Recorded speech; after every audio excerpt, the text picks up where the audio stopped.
like to take this time to introduce our next speaker, Mike Belcher. Mike is HP Chief Information Officer for Education to discuss challenges facing our students, schools, and colleges in preparing students for the information economy and how new technologies like virtual and augmented reality, immersive computing, and next generation of 3D printing could be key in enabling the student success in the coming decade. So, Mike Belcher.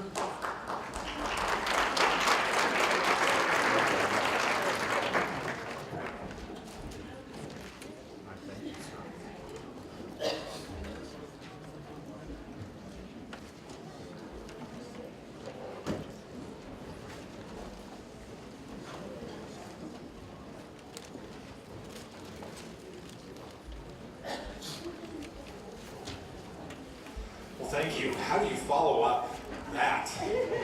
Wow. So I'm an absolute nerd and a geek, and that was awesome. Andrew, that was phenomenal. Pretty exciting stuff. Thank you, San Juan College, Vinny. Thank you for allowing me to be out here. This is actually my third time here. I've been here at two other events, and for whatever reason, maybe it's lack of judgment, you invited me back again. But we're going to have a little bit of fun, right? We're going to talk about some technologies. I think I have the greatest job at HP, right? I work in education, and solely with education, and I help provide guidance to our product teams, to our sales teams, to our marketing teams. I get a chance to work with superintendents in K-12, presidents, provosts, and higher education, and I get to see some of the coolest sort of technologies that our HP Labs folks are doing. You guys have heard of HP before? And we kind of started Silicon Valley. Steve Jobs worked for Bill and Dave, right? Back in the day. I think he's the only two people that he never badmouthed were Bill and Dave. He loved them. But we're going to talk about some of these new technologies and how they relate into STEM plus education. We say STEM plus, we're talking about science, technology, engineering, math, arts, all the things that really apply, right? How strong is technology and engineering without the design back behind it, right? And how are you going to use this knowledge, the math, et cetera, right? They need to all be sort of integrated to be successful. And we think some of these new technologies are going to allow us to do some of that really, really cool stuff. So I start with a question, if I can get this work. And this is a question I ask whether I'm meeting with members of the legislature, whether I'm meeting with superintendents or other folks. I ask, do we have the most creative students in the world? Does the U.S. have the most creative students in the world? How many of you will raise your hand and say, oh yeah, we do? Oh, come on. This is like talking to the legislature. Their hands never go up. When I ask this question of superintendents, every hand goes up, right? They get a chance to see that creativity. Well, I think I have some proof here that we do have the most creative students. So who here is an instructor, a teacher, an educator? So these are some test answers from K-12, not from higher education, but I think these are going to prove that we do have the most creative students. So here's a test answer, find X. Here it is. Is that wrong? No, right? Is that pretty creative? I thought it was brilliant. How about this one? It's kind of hard to see, but draw a picture of what you will look like in 100 years. In 100 years, I will be Warren, rest in peace. Pretty good answer, right? Likelihood of that, pretty strong, right? No. This one's kind of hard to read, but it says, something I like about my school is meth. I grew up in Central California. That could be true. And this is my favorite. Imagine that you lived at the same time as Abraham Lincoln. What would you say to him or ask him? I'd tell him not to go to a play ever. Do we have the most creative students? Absolutely. Absolutely. Our students are creative, but I think sometimes we may beat that creativity out of them, or we may test that creativity out of them, right? So this is kind of an interesting survey. This was done by School Administrator magazine a few years ago, and they basically asked students across the K-12 sort of spectrum, do you love school at every grade level? And then this is a graph that's going to show what that looks like at every grade level. What do you think that's going to look like from kindergarten through 12th grade, right? How come you're not surprised about this, right? So, but before I show this is the same kind of question I think that if you ask a room full of kindergartners, who here can sing absolutely amazingly? How many hands are going to go up? Everyone. Every one of them, right? What about 11th graders? What do you think they're going to do? Probably not that same way, right? Probably not that same level of enthusiasm. So we'll see if you guys think this is surprising, right? Kindergarten, first grade, 90+% of our kids love school. By the time they get to 9th grade at our lowest, only about a third of them love school, right? And then what happens? We start to see that go up a little bit, right? I think we kind of have to ask some of those questions, why, right? I think that most important question we can ask is why. One of the things that I think is really kind of important, if you think about what does the classroom environment look like maybe in 2nd grade or 3rd grade? Are we in rows? Not typically. We're typically kind of in groups or pods, right? Do we work on projects? We do a lot of learning by doing and making. How many teachers do you have? Only one, right? What about when we jump to middle school and we start to see this real precipitous decline? What happens? We go more to that industrial sort of model, right? We get in rows. Do we integrate our science, our math, our language arts, our social studies into projects typically? No, we teach them in isolation, right? We teach math in isolation. We teach science in isolation, language arts, etc. And then we wonder why we beat the creativity out of these kids, right? Because there is no correlation between their real life. It's hard to bring that back into perspective. And so there isn't relevance behind what we're learning.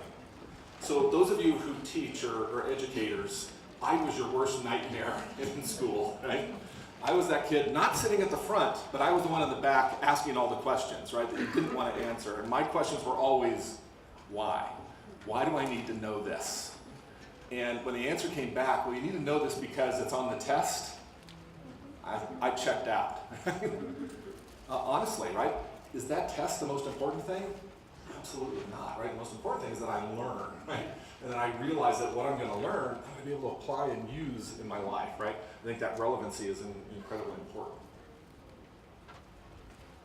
So this is a word here that I used all the time. One of my partners, who's our chief academic officer at HP, just hounds me on this. Please quit using this word, right? Engaged, right? Because what does engaged really mean, right?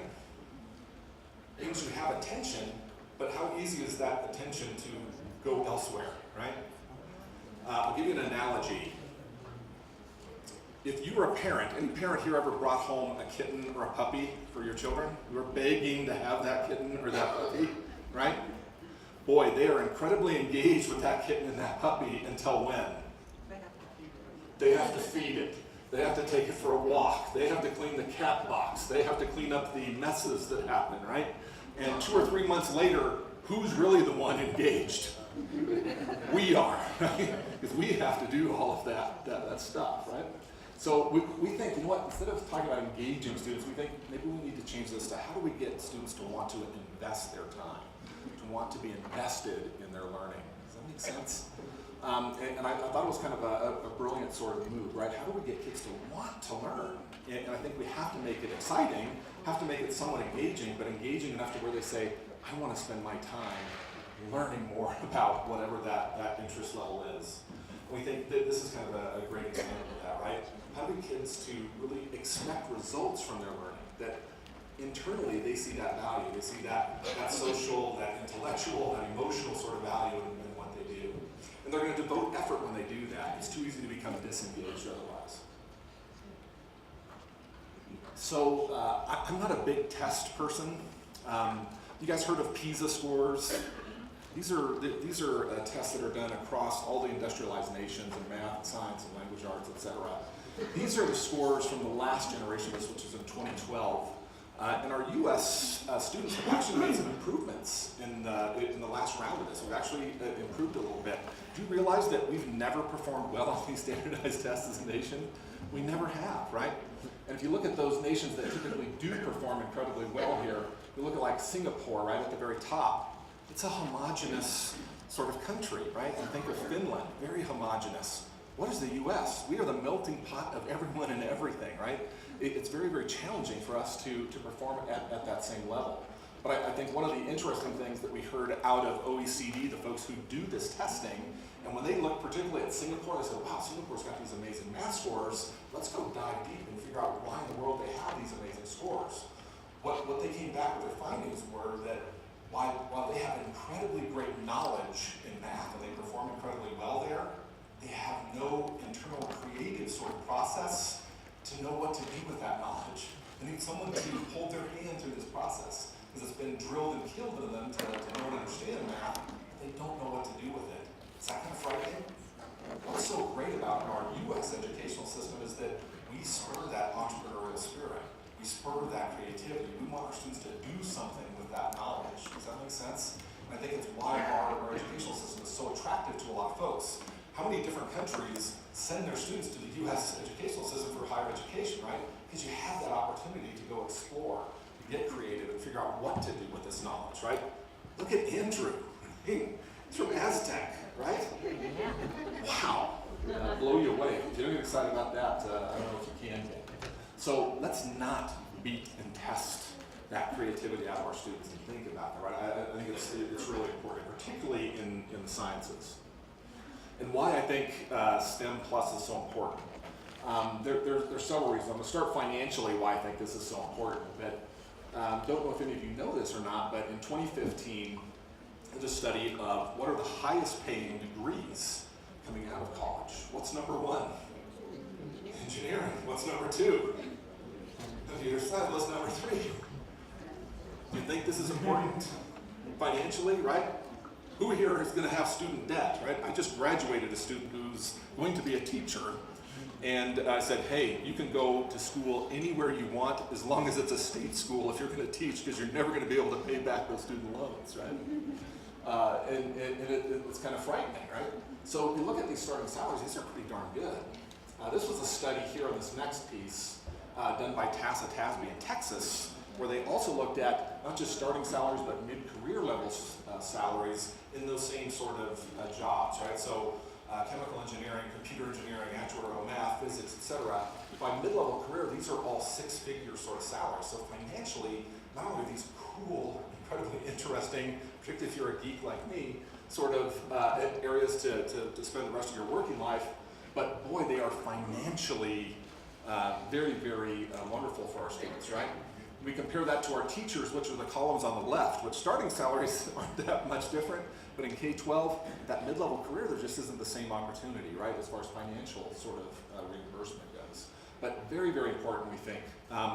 One of the studies that I've seen, and I work with some folks from Project Red who have done a lot of longitudinal studies on the effectiveness of technology on education and instruction, they came back with some data that if we could move 10% of our students who do not graduate high school and improve our graduation rates in college, particularly in these STEM subject areas, we would add $3 trillion to the economy over those students' lifespan. Does that make sense? So if you don't graduate high school, your chances of being successful or not having to have government assistance, et cetera, right, are very, very difficult. But when you graduate college, that changes dramatically. And so the amount of tax increase and the amount of taxes you pay in the economy, the amount of income that you make, it adds a huge financial advantage into our economy. $3 trillion is hard to grasp, but it's a huge amount of money, right? It's huge, huge. So there's also a huge amount of job growth happening in those same sort of career areas, right? We look at healthcare, personal care, computer information technology, business and financial. These are the highest growth areas for jobs as well. So not only do we earn more money, but we're adding more jobs in the space.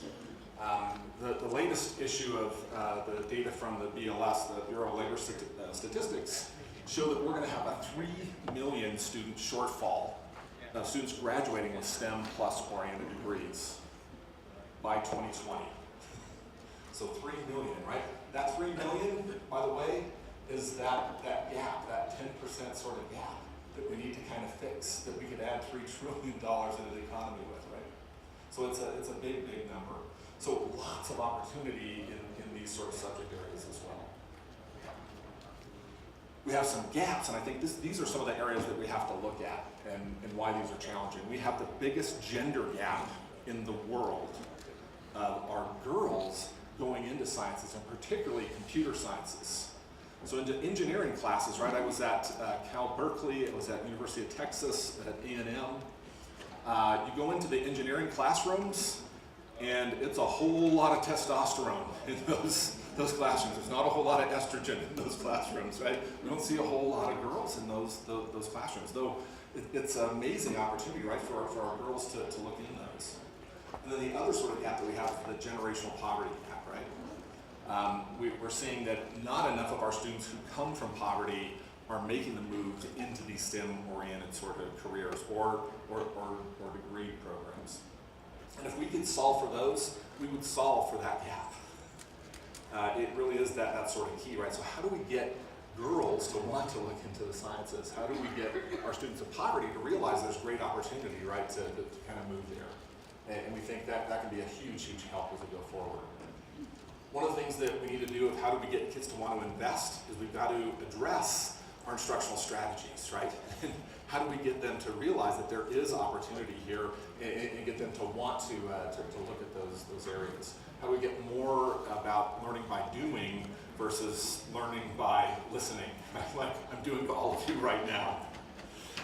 So we think this is an incredible, important component. So as we're developing the next generation of technologies, what we're calling blended reality, we think this has great opportunity to do a lot of that. Who here has seen or heard of virtual reality or augmented reality? Anybody ever used any of those tools? But the goggles, is pretty awesome, right? Pretty neat stuff. But how you use it in an educational environment is a little bit more challenging, right, as you start to look at that. So we're looking at different sort of things. We're going to talk about some of those here right now. So we're going to talk about some of those technologies that kind of do that virtual and augmented reality. We're going to talk about some immersive technologies, and we're putting a lot of investment in some of those right now. We were talking about those with some folks yesterday, as well as the next generation of 3D printing. Who here has ever done 3D printing? Mostly with the extrusion plastic sort of models, right? Those things print super fast, don't they? Yeah, not so much, right? So that 8 hours to get your little whistle done, right, or whatever it is that you've created, right? This is the next generation of technologies that allows us to do 3D printing at unbelievable levels, not only of speed, but of what you can actually print, right? And it's almost going to be limited by what your imagination is as to what you're going to be able to print. So we'll start with immersive technologies. This is a product that HP invented out of our labs, and our labs engineers came up with this without an idea of what they were going to do with it. They had this great idea, let's build this, and when we build it, hopefully they will come, right? And so it got launched into our consumer market, but when our educators saw this product, they went, oh my God, this is kind of cool, right? So I'll show you just a quick little video here.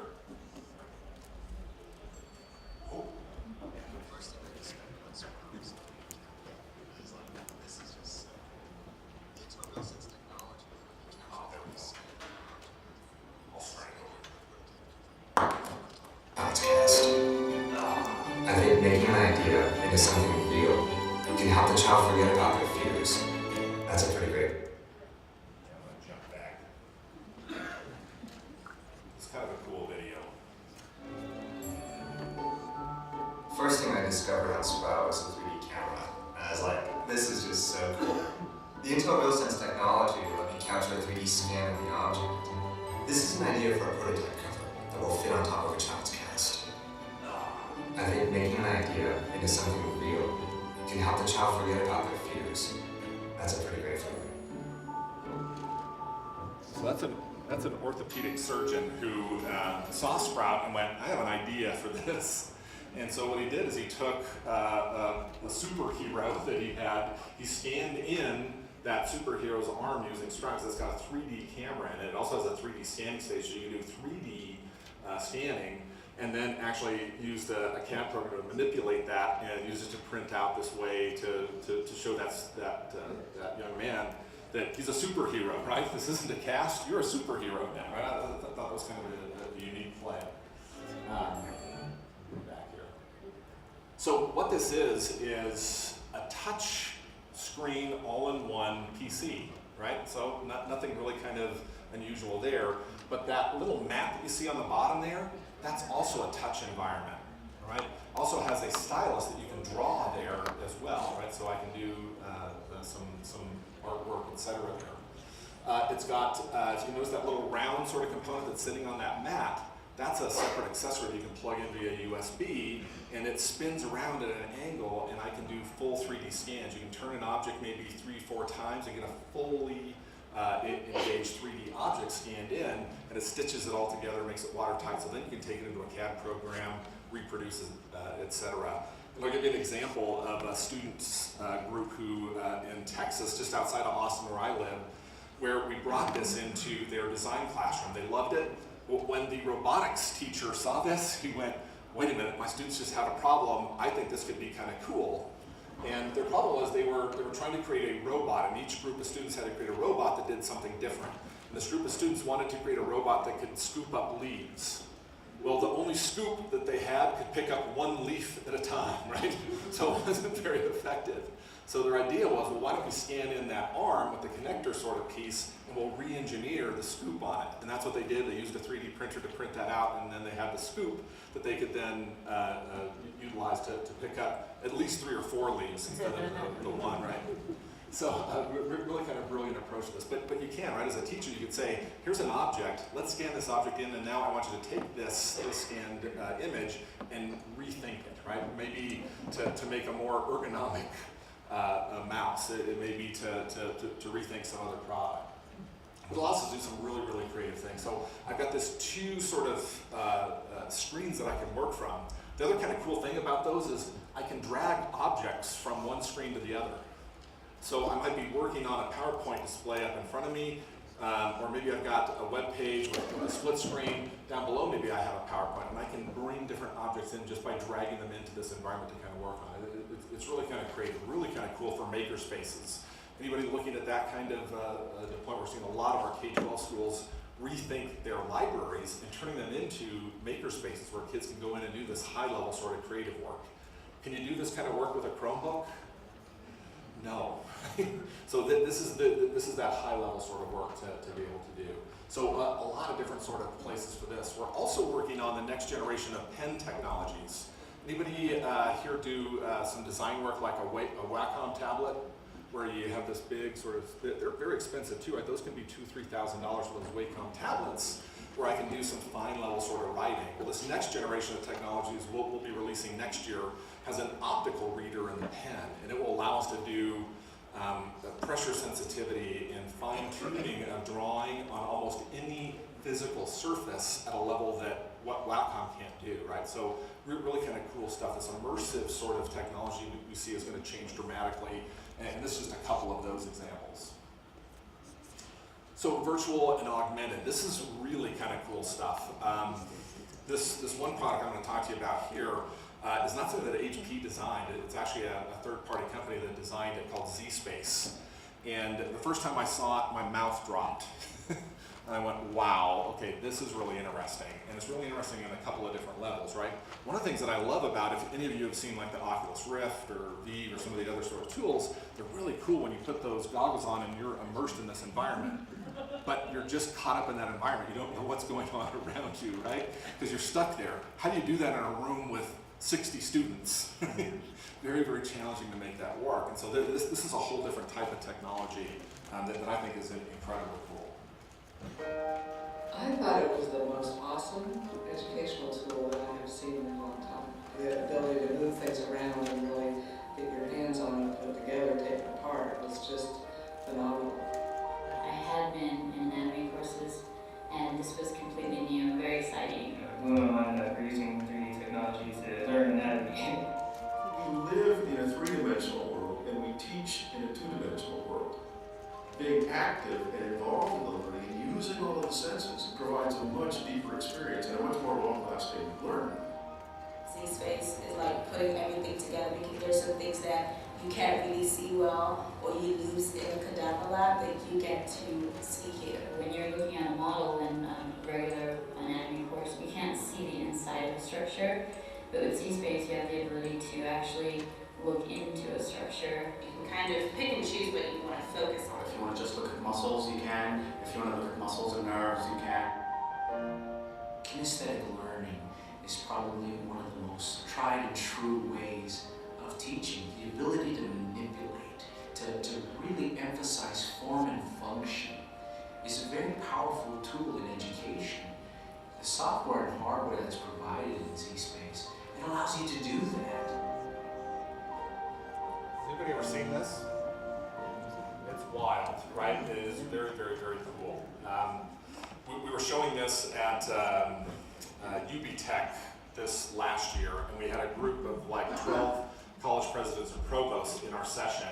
And when we brought this out to actually show it, it was unbelievable to see a dozen college presidents and provosts look like 9-year-old kids engaging with a heart and looking at a building in 3 dimensions and how to manipulate it to pull apart a robotic arm and see how it functions and works. They were like those 3rd and 4th graders. It's incredibly cool on how I can then dive deep into different subjects.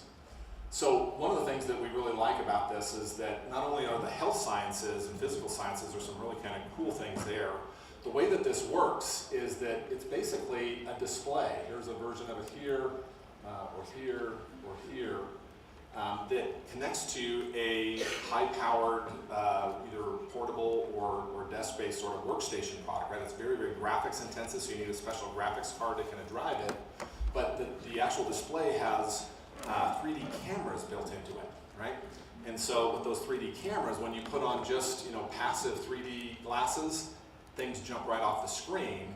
And now what you have to kind of work in the space is all the space between the screen and your eyes you get to work in. So you have this 3-dimensional space to be involved in. The student who's actually holding that stylus and actually working with the objects there, they have a separate set of glasses that have some reflectors on it, so that when the cameras are there, the objects move with them while the other students are collaborating with them, right? The other thing here is, has anybody used any virtual reality and it kind of made you queasy or seasick where you're immersed in the goggles? Yeah, right? It's kind of weird because you lose that sense of where am I?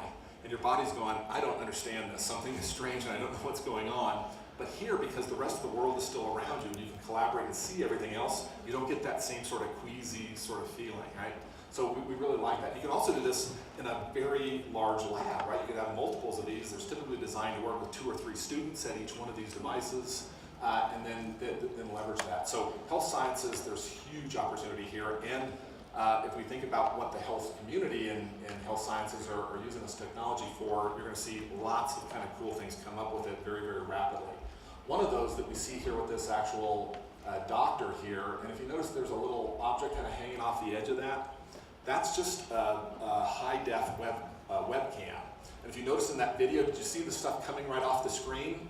Well, we weren't wearing 3D glasses to see that, right? What it is, that's augmented reality. And so that webcam is actually just software picking up that image and knowing what it is and laying it over the top of the screen.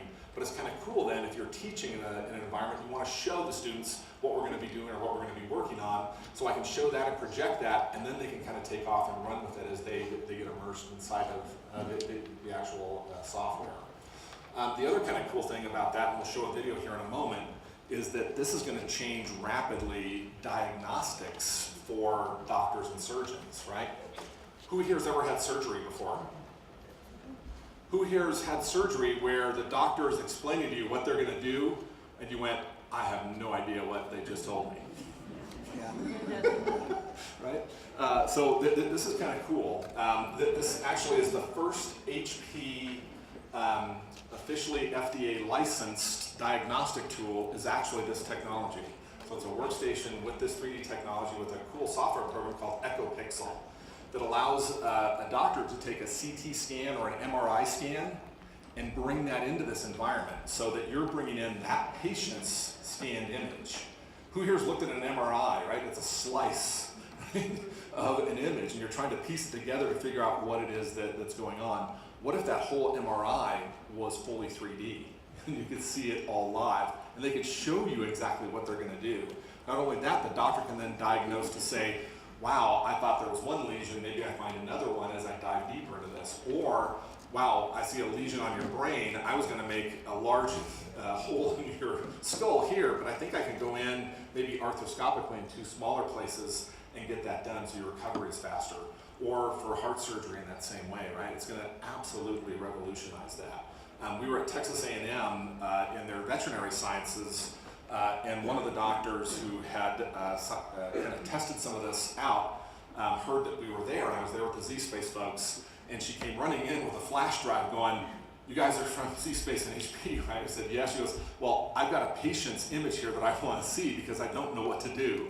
Can we load it up right now?" So we fired up, we loaded it up, and she brings up this image, and it was an image of a patient. It was a canine, and there was a lesion on the brain, and she was trying to figure out, how do I go in? Well, being able to see it 3-dimensionally, she went, "Oh my God, this is awesome." She saw immediately that she could resolve that with a whole lot less trauma to that dog with a much speedier recovery, right? It's that kind of level. Cool stuff. You can also do some physics experiments, right, at a whole different level. Who here likes those Rube Goldberg experiments, right, where you have all those? So I'm an absolute nerd, I love those, right? What if you could do those 3-dimensionally, right, and see it all happen in front of you, and then see all the science and calculations back behind it? This allows you to do that, right? It's a program called Newton's Park. Allows you to create your own sort of Rube Goldberg experiments. Guess what? You can actually do them as well with, like, what is the gravitational pull of what I'm doing at sea level, or what does it look like on Mars when I do that same experiment, and how do I hypothesize kind of around that, right? It's really kind of cool stuff. What about building an electrical board or an electric motor? How many of you would be able to do that in your high school classroom? Not if you wanted to blow up the classroom, right? Or have things smoking. I was talking to one of our technology directors at an area school here yesterday who said, "Yeah, I did that when I was in school. I actually had smoke coming out of the board that I did because I reversed polarity on something and made a big mistake." Well, what if I could build that board 3-dimensionally, run my tests on it, and then when I've made an error, I don't blow up the school or knock all the power out in the building, right? Yeah, very cool.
Through what you're looking at. So as you're going through the brain, it actually planes out what you're looking at so you can see the internal structures.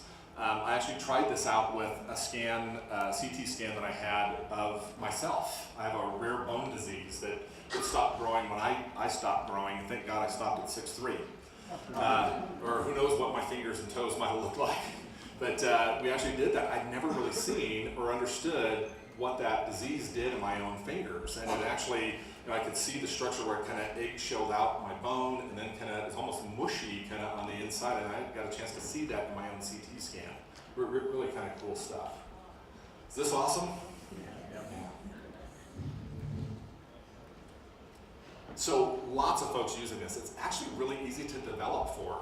Anybody here ever develop in the Unity platform for gaming and whatnot? It's really what most of this is built in. So there's an open SDK. We actually have hundreds of universities now. They're actually building their own tools for this. They're using some of that curriculum and whatnot that's pre-built, but most of them are actually using this to recreate their own models for things that different departments are asking for.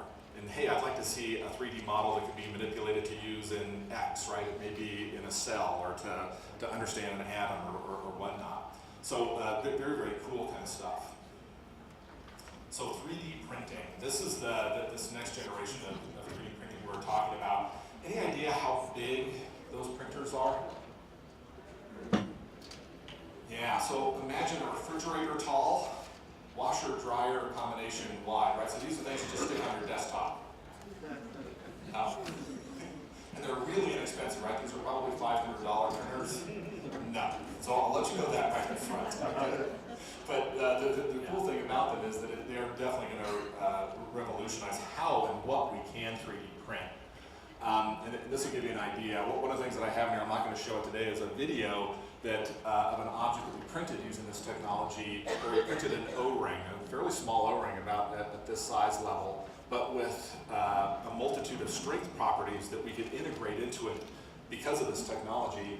And we actually went out into our parking lot in Palo Alto and lifted up one of the employees' cars using that O-ring, right, with a printed object. You think you'd want to do that with your extruded sort of model on your plastic extrude? No, absolutely not. It's also incredibly fast. It's using a technology, I'm going to show you a video here in a moment, so that you can kind of grasp what it's doing, that allows us to print at what we call the voxel level, so this minute little particle that we can then inject different sort of materials and different resins, and using heat, different colors, etc. We can print different properties at that little voxel level, and at each individual voxel.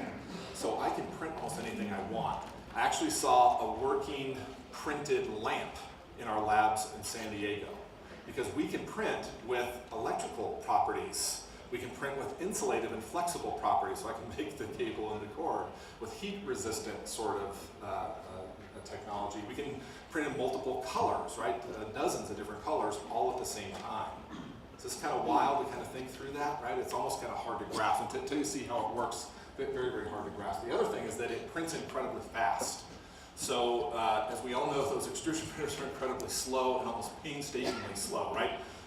If you had a project that you had maybe 30 students of that you wanted them to each print a version of whatever they came up with or designed, it might take you a month to get those all printed out on an extrusion printer.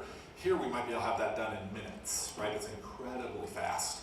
It uses technologies that HP invented in our inkjet printers, where we do page-wide array printing, where it's just printing all the way across the page all at once.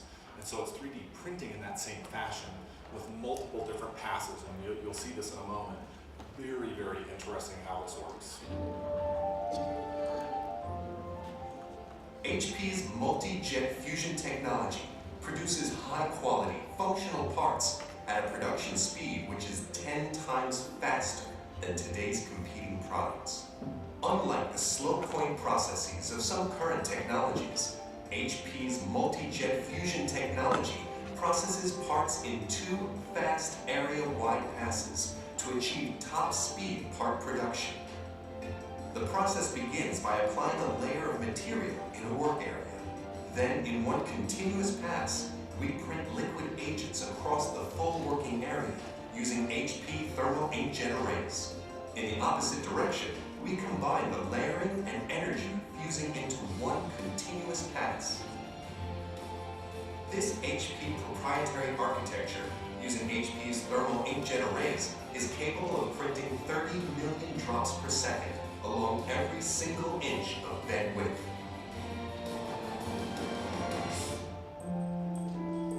Of course, moving fast can lead to challenges in making quality parts. For parts to work, it's important to ensure that the material has been properly fused and that part edges are smooth and well defined.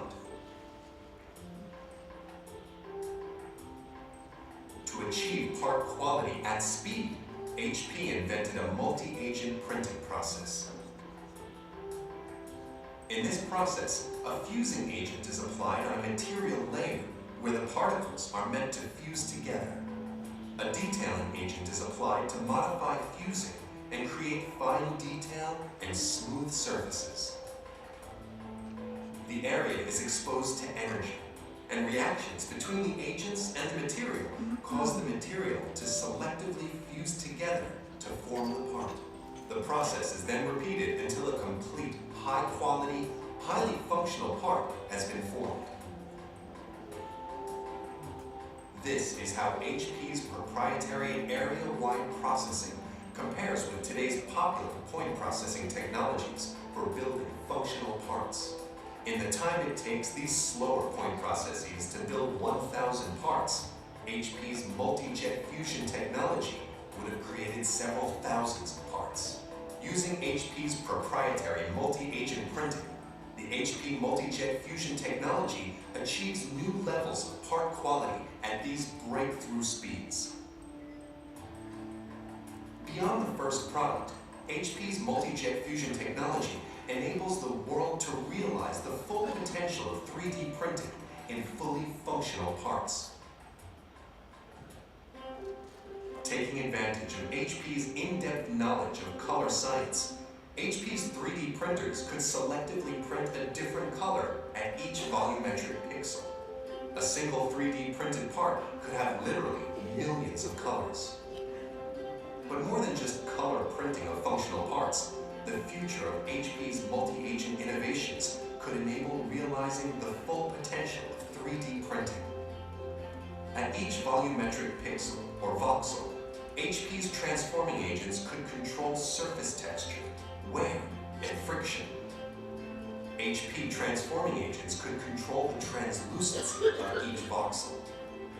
HP transforming agents could allow one to optimize the strength and stiffness in portions of a part and to print elastic voxels in other portions of the part. HP transforming agents could be used to change the conductivity of certain voxels. HP transforming agents could also be used to enable the printing of new advanced materials or enable emulating different materials at each voxel. HP's multi-jet fusion technology could enable design and manufacturing possibilities that surpass the limits of our imagination. Is that wild? This is one that you kind of have to see to grasp it, and you will not find these anywhere sitting out, right? We will be releasing the first saleable sort of products for this January, February sort of time frame. Anybody know that there are businesses out there that do 3D printing as a service? One of those is Shapeways or several others. They are the first folks who are all over these printers, right? Because even doing laser sintering, those printers are $500,000 or more, right, to print at that kind of speed. But this new technology is about 10 to 12 times faster than those printers. The cost of these printers will be about $150,000 to $220,000, kind of give you an idea. These are not cheap. But that's where we see this is really going to go and generate. We also see it going to change. If you listen, they talked a lot about parts, right? The other folks who are incredibly interested in this are those folks who develop parts, right? Think about cars, right? How many different parts for every different model and every different year are there out there, right? How many times have you ever gone to somewhere where you needed a part and you couldn't find it, right? I've got an old, like a 22-year-old vehicle that has been in the shop now for 2 months for them to diagnose what the problem was. Now it's going to take another 2 months to get all the parts in to rebuild the engine to do this, right? One of the things or the issues are these parts have been out of production for 20 years, and so trying to find them is almost impossible. Think about this sitting inside of your auto parts store. And when you come in and say, this is the model, this is the make, this is the year, here's the part number that I want, and be able to print that out, right? In 10 minutes, here's your part, and away you go. Is that kind of cool? What happens to all those warehouses full of parts? They can kind of go away, right? It's very, very, very cool. So manufacturing is incredibly interested in this sort of technology as to what I can actually do locally versus what I have to do overseas and ship it in and all the other sort of challenges kind of wrapped around it, right? So we think there's going to open up a lot of jobs. So those first ones are there. There's also big interest in healthcare. We actually have one of our test units at one of the major universities at their med center. Any idea why they'd be interested in this? The parts that grow with people. Well, I'm sorry? Parts that will grow with people. parts that will grow with people, most definitely. And you know, how challenging is it for them to keep all the different parts that they need, right? How about if you needed to design a prosthetic for someone? How long is it going to take to go make that, right? What if I could do that here, and maybe 25 minutes after I designed what I was looking at, I now have that prosthetic to work with that patient, right? Pretty cool. So there's lots of different sort of use cases for this. We think it's going to absolutely kind of allow us to rethink and re-engineer what we can do. How about in education? What if you're a student and you're doing more of this learning by doing and making? What if I can actually design a prototype and have it printed? I could do it via a third party who has this thing printed. I upload my file, 2 days later it shows up on my doorstep and it's there, right? What if I had 40 students in a classroom that were doing the same thing? I could upload all files and all 40 of them would be there 2 days later. That kind of cool? Yeah. Thanks. What about objects, lenses, and things like that? Could you print a pair of glasses? They're working on that too. We're working on circuit boards. We're actually looking at contact lenses as one of those kind of key sort of deliverables, right? So it could be that I'm developing, like you've seen Google Glass, right? What if that could be built into my contact lens, right? And be able to see that, right? Because I can print that circuit included in it. So there's some really interesting sort of plays. There's also some moral sort of dilemmas as to what you can do with this as well, right? So if I have the ability to print in all these different properties, I can do some things that might not be good as well. So that's where a lot of our engineers are really thinking through this as to morally, what are those things that we have to be aware of and make sure that we don't cause to be built using this sort of technology, right? Great question. So manufacturing parts is going to be a major sort of component to this. Rapid prototyping. As a student, and I design something and be able to have that printer, be able to see it within a day or two, and then maybe see it physically, right? Maybe I look at it via virtual reality and see it, but boy, having it physically and seeing what I've done and have it be functional and what I've created has a lot of value, right? And has a lot of value as you're looking for a job as a student, when you can say, not only did I design it, here it is. When you go to look for a job, I think it's got a huge amount of value. We're talking with some of the folks at AutoCAD, and AutoCAD has been incredibly interested in this as well. How can they start to engineer what they're doing in CAD to make sure it will work really well with this sort of technology? Cool stuff. So before I close out, I'll open it up for some Q&A. We've got a little bit of time. HP actually makes regular printers as well, right? You might have seen some of those, maybe lying around somewhere. We were talking with the CIO yesterday and said, yeah, I've got some 12-year-old printers that are still chugging away. I can't even get rid of them, right, because they still work. But who here thinks paper is dead? Who here thinks paper is dead? So if anybody ever tells you that paper is dead, again, we have proof positive that it's not, and Emma here will explain it to you. Emma.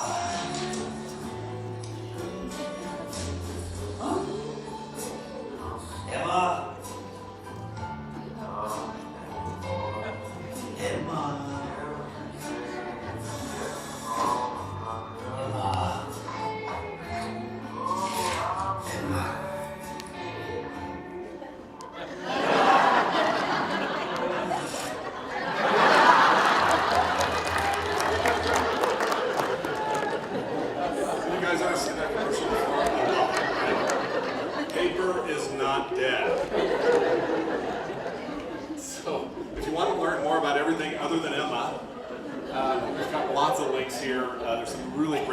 If you'd like to learn more in depth about some of the things like 3D printing, the blended reality, the Z-Space sort of technologies, those links are all there. And again, we'll make sure that you guys have access to this. If you'd like access to the slides, Vinny will make sure we get this to y'all as well. Yeah.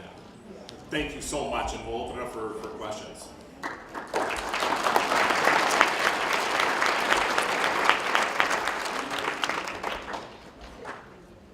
Yes, please, Andrew. First, great presentation. Thank you very much for sharing.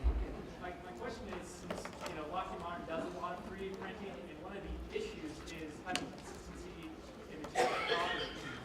And can you comment on that for some of the more metal sort of 3D printing? Yeah, so the question was about Lockheed Martin does a lot of 3D printing, and we need consistency, particularly in the metals of printing, right? So a lot of this isn't finalized yet, and to be honest with you, the majority of the new sort of materials that we're going to be able to print using this technology are in development right now or in testing right now. The vast majority of that is actually being done at universities. Universities have kind of latched onto this. Our HP Labs groups have been working with about 36 different universities to help design these new powders, these new resins, the new materials that you'll be able to use and leverage inside of this. So it's the kind of thing that we believe will also be working with the Lockheeds, et cetera, of the world, right? Of, hey, what is it that you're looking to do? Let's go work on that together, right? And develop what you're looking for. So it's there in certain stages. Some of it is still in development now. Great question. Yeah. Sorry. The HP Sprout, the stylus, will it have the capability to record audio, kind of like the Echo LiveScribe pen? Ah, great. So the question was on the pen on the Sprout product, will that have the capability to record audio like LiveScribe? So the technology that we're using is actually that technology. And so we actually hired away the Wacom engineers to go develop this. And when they saw that technology, it's what you'll see. This current generation of Sprout does not have it. The next generation will. The other thing that will allow us to do, and we're going to test this out really on that product, the touch mat will print in the same way that LiveScribe does. There's these little tiny dots on the page when you use a LiveScribe pen that actually it's optically picking up what you're doing. So as you're writing on a page, you may not see those dots, but they're there. The optical reader sees those dots and then projects them into your device. So your handwritten notes are now electronically sort of stored as well. This new technology we're using to direct sort of inject, but will also allow us to take, we can print one of these pages off, say, on a HP printer that has those dots that you can't see, and you can do that same sort of thing. Or I might be able to take those dots on a film and stick it on anything and be able to write and have it then project back out, right? So think about an existing monitor you may have. Maybe you got a 22-inch monitor, you'd love to be able to write on it. Well, I can print this thin film that goes over. I don't see the dots that are really there, but now I've got that tablet sort of integrated in, right? Really kind of cool technology. Yeah. Great question. Others? Yes, please. So going back to the use of augmented and virtual reality within education, like I can see in college and universities like how that would work out, but going to K-12 setting, would you say it would be like on a per classroom basis, like each classroom might have their own machine, or would you try to get it into a per child basis where each of them would have their own equipment? And if so, if it would be that way, how would you make it affordable so that students would be able to afford it? Great question. So this was about the virtual reality, augmented reality, and that solution with Z-Space. How are we thinking about that current use sort of model? Is it one device that you drop in a classroom, or is it a lab sort of environment? Is it one per student? It's definitely more of a lab environment, and that's really kind of how we see this deployed, at least in current iterations. Right now, currently, to give you an idea, a lab that would support 30 students, which would be about 10 of those devices, so it's typically 3 students per device as we're kind of collaborating together on them, would run roughly about $60,000, right, with all-inclusive software, professional development, everything that kind of includes in there. And you think, wow, $60,000 is expensive, but when you think about science lab equipment, that's not that expensive. You think about what we spend in wet lab and other things there as well. This can replace a lot of that, right, or at least augment a vast majority of it. We really see it leveraged there. And until we can get down to the level, and we're many years off, where we can integrate that sort of technology, say, into a laptop that has enough horsepower and graphics power to drive it, that's really how we see this being deployed. Does that make sense? And the curriculum, actually, we're deploying this probably in classroom environments. It's probably now about a 9-to-1 K-12 versus higher ed. So most of the higher ed is going in as development tool sets versus labs. We're seeing a whole lot more labs go into K-12 because they're trying to figure out how do we get kids at those lower grade levels wanting to invest their time into these sort of subject areas. Does that make sense? Yeah. Great question. What are we doing on time? Plenty of time. Okay, good. Any other questions? Can you get us one to beta test? Yes, I love that. So I normally travel with one, but I had real tight connections. I didn't know if it would make it here. My ZVR is 70 pounds. It has about 350,000 air miles on it. I did not want to lose it. I've kind of attached to it, so I didn't bring it with me here. But it was one of the things that we were discussing. I'd love to come back out, bring out any of these new technologies, and you can actually get some demo units as well if you'd like to see this. It's very, very cool. And until you see it and you touch it, you just can't grasp it. Yeah, it is one of those things that you kind of have to see. There was a question back here, I think. Yeah.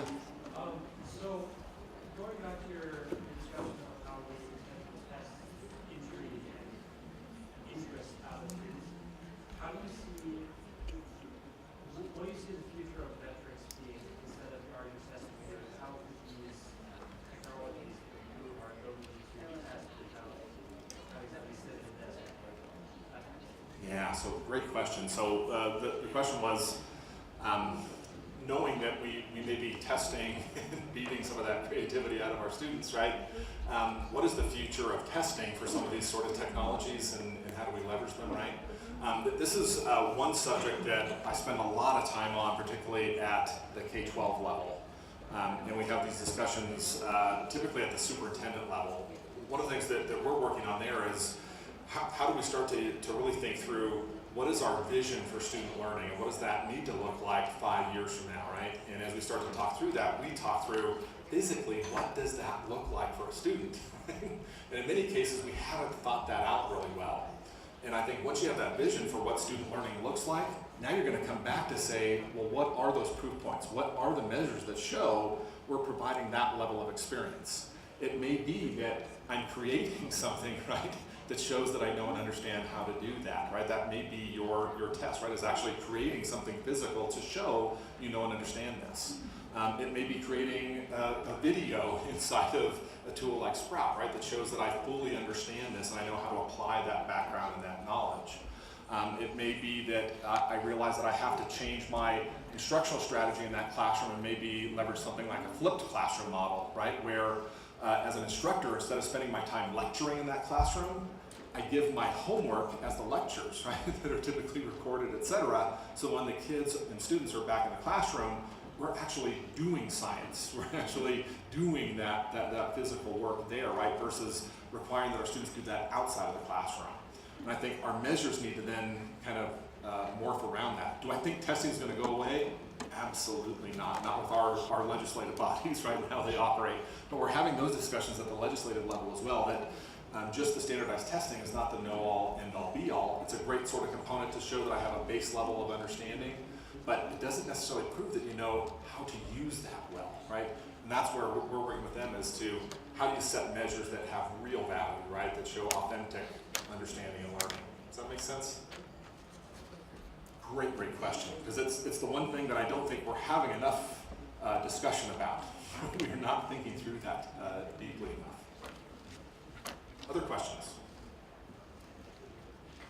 How about if a monkey were to bite you, what kind of medicine do you think they give you? I do have one more question. So dealing with the 3D printing, how would you deal with cases of people like infringing on copyrights, like printing out other people's, like, say, the graphics cards and circuits? How do you prevent people from being able to steal like this technology and just print out their own benefit? Yeah, it's part of that moral dilemma, right? The question was, how do we keep folks from infringing on copyrights or intellectual property when you can print almost anything you want to go print, right?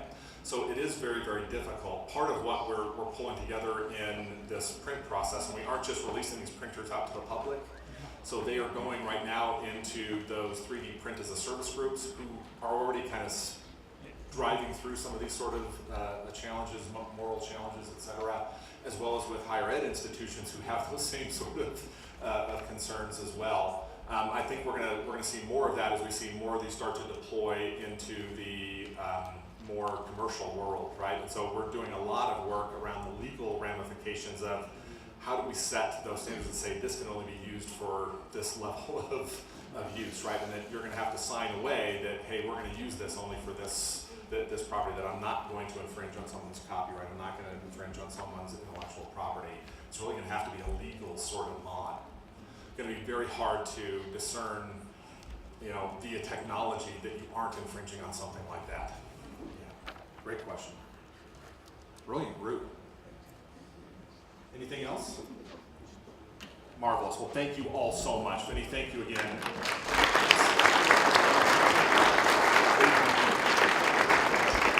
Thank you very much. Appreciate what you do, and we have a similar comment. Thank you so much. Thank you. Thank you all. Okay, now we're scheduled for about a 15-20-minute break. Then you'll have time with the vendors, and lunch will be in this room at 11:30, and our next speaker will be at 12:30. Thank you.